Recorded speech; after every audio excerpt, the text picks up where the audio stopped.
Hello বন্ধুরা, আজকে ঘুরতে গিয়ে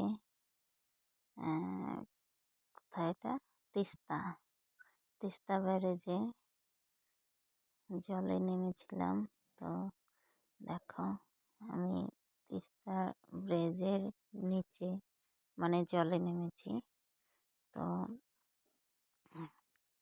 কেমন লাগছে জায়গাটা দেখো। আমার তো ভীষণ ভালো লেগেছে। তো তোমাদের কেমন লেগেছে কমেন্ট করে বলবে। আর জলটা প্রচুর ঠান্ডা, পা রাখা যাচ্ছে না, তবুও আমি হাঁটছি এই জলে।